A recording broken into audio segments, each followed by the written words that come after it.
السميع العليم من الشيطان اللعين الرجيم.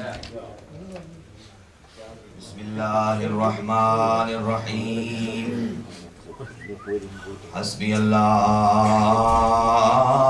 ونعم الوكيل.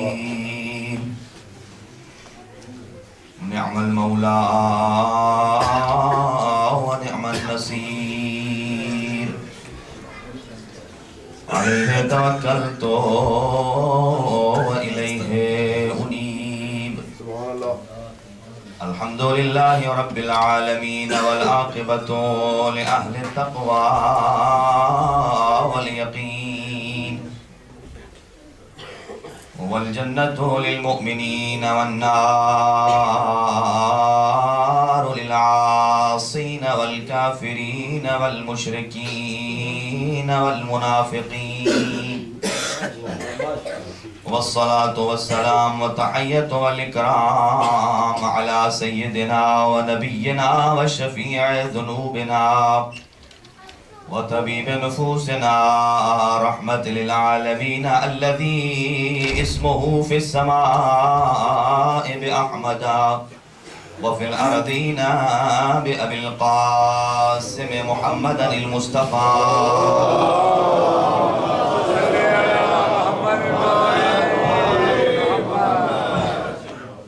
لا سيما على وصيه وبديره ووارث علمه علم الأولين والآخرين يعصوب الدين أمير المؤمنين زوج فاطمة الزهراء والد الحسن والحسين سيد الأولياء علي بن أبي طالب عليه الصلاة والسلام.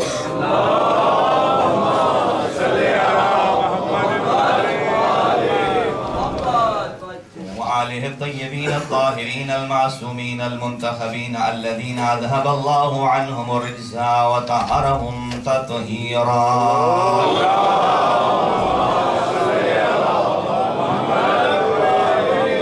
لا سيما على بقية الله الأعظم روحي وأرواح العالمين لتراب مقدمه الفداء.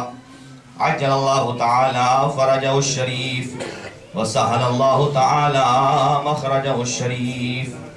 ولعنة الله على أعدائهم أجمعين ملعونين من يوم عداوتهم إلى يوم الدين وبعد يوم الدين. أما بعد فقد قال الله الحكيم في كتابه المتين. بسم الله الرحمن الرحيم. هل يستوي الذين يعلمون والذين لا يعلمون أفمن كان مؤمنا كمن كان فاسقا لا يستوون. إن أكرمكم عند الله أتقاكم وفضل الله المجاهدين على القائدين. صدق الله العلي العظيم.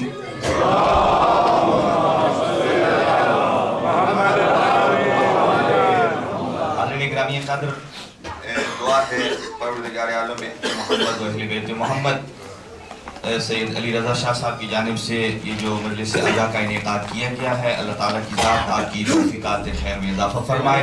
اب اللہ سے گزارش ہے اگر مناسب سمجھیں تھوڑا تھوڑا آگے تشریف لیں، چونکہ بعد میں وہ لوگ دیکھ رہے ہیں دروازے پہ. ایک صلوات پڑھتے ہوئے تھوڑا تھوڑا.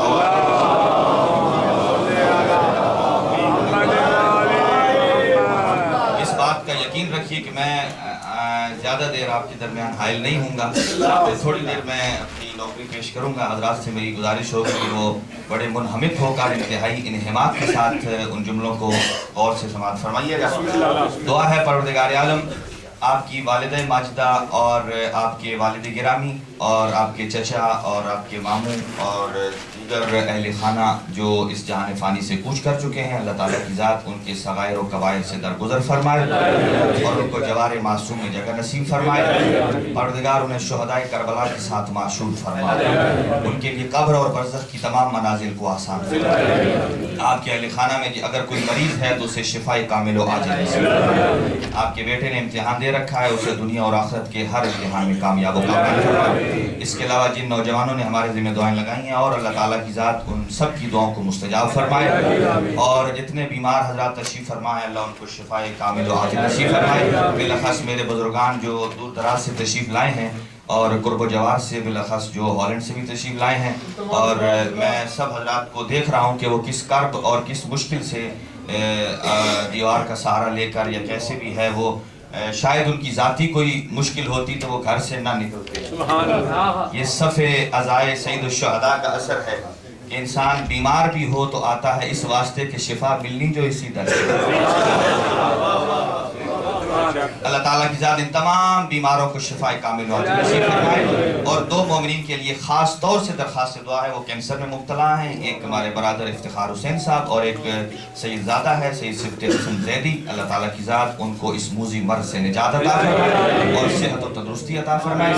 اور ایک اور مومن جن کے کچھ عدالتی معاملات ہیں، اللہ تعالیٰ کی ذات جلد از جلد ان کے معاملات کو آسان فرمائے اور دنیا اور آخرت کی ہر عدالت میں کامیاب و کامیاب فرمائے۔ اور جو مومنین و مومنات دور دراز سے تشریف لائے ہیں، اللہ ان سب کی حوائج شرعیہ کو پورا فرمائے۔ اور آپ کی والدہ ماجدہ کے لیے اور سید علی رضا شاہ صاحب خود بھی علیم ہیں، اللہ تعالیٰ ان کو بھی صحت اور تندرستی عطا فرمائے اور ان کے خاندان کے مرحومین کی مغفرت اور بخشش کے لیے ایک مرتبہ بآواز بلند صلوات بھیج دیجیے۔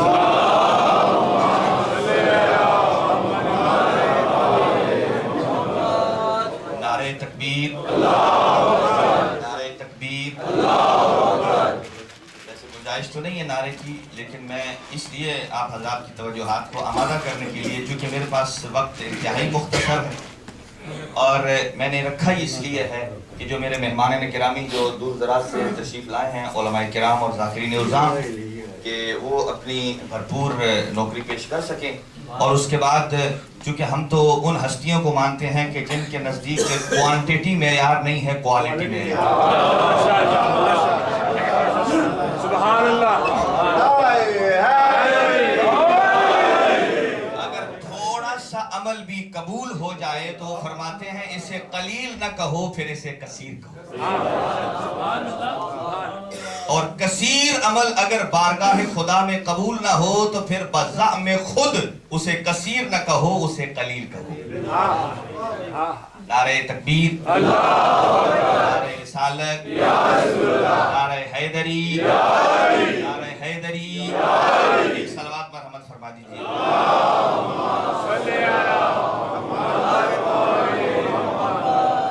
حاضرین گرامی قدر، مکتب اہل بیت کا یہ عقیدہ ہے کہ مکتب اہل بیت بعد پیغمبر حضرت محمد مصطفیٰ صلی اللہ علیہ وسلم اس کو اپنا رہبر اور پیشوا مانتے ہیں، جس سے متعلق قرآن کہتا ہے کہ یہ چار شرائط اگر اس میں ہیں تو وہ لیاقت رکھتا ہے کہ جانشین پیغمبر ہو سکے۔ ماشاءاللہ۔ پہلی شرط قرآن کہتا ہے علم ہونا چاہیے۔ بسم اللہ۔ 21ویں صدی ہے، کون ہے کہ جو علم سے ابھی تک آشنا نہیں ہے؟ علم۔ قرآن کہتا ہے حل یستوی، یہ قرآن دیکھیں اسے کہتے ہیں استفہام انکاری، کسی کو سوال کے ذریعے سمجھانا۔ سبحان اللہ۔ جواب کے ذریعے تو بہت سمجھاتے ہیں، لیکن سوال کے ذریعے صرف وہی سمجھاتے ہیں کہ جنہوں نے کسی سے کبھی پوچھا نہیں ہے۔ سبحان اللہ۔ ہمیشہ بتاتے ہیں۔ قرآن کہتا ہے سوال ہے، لمحہ فکریہ۔ اسی لیے میں عرض کیا تھا کہ قرآن مجید کو حفظ کرنا یہ سعادت ہے اور اس میں تدبر کرنا یہ واجب ہے۔ قرآن کہتا ہے آپ قرآن میں افلا یتدبرون، کیوں نہیں تدبر کرتے؟ تو قرآن کویسچن مارک دیتا ہے علم سے متعلق۔ حال یہ خاص طور سے جو نوجوان حضرات تشریف فرما ہے میری گفتگو کو غور سے توجہ فرمائیں گے۔ حال یستوی الذین یعلمون والذین لا یعلمون۔ سبحان اللہ۔ اگر قرآن کو اس انداز سے پڑھا جائے جس انداز میں قرآن نازل ہوا ہے تو شاید ترجمے کی ضرورت ہی پیش نہ آئے۔ ماشاءاللہ۔ ہر بندہ سمجھ جائے گا۔ قرآن کہتا ہے حل یستوی الذین یعلمون، یہ آپ خود فیصلہ کیجئے، کیا جن کے سینے علم سے چھلک رہے ہیں وہ اور وہ کہ جن کا دامن علم سے خالی ہے دونوں برابر ہو سکتے ہیں؟ کویسچن دے رہا ہے۔